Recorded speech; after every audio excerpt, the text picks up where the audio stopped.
Hi, this is Oscar once more. Today I've come to purchase mahogany timber.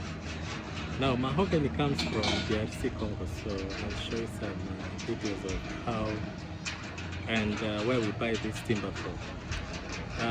The advantage with this place is that they sell us the best timber, and it comes directly from Congo. So at least from here I can be able to get the best price. So far, so good. So this place is called Gong Road.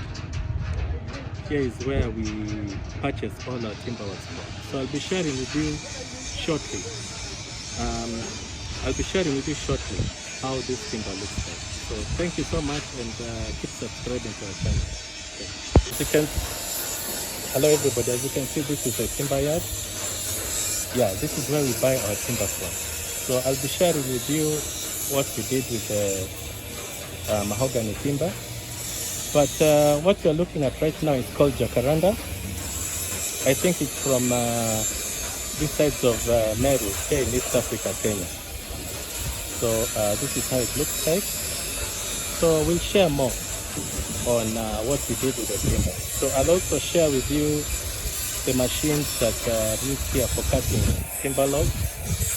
So thank you so much.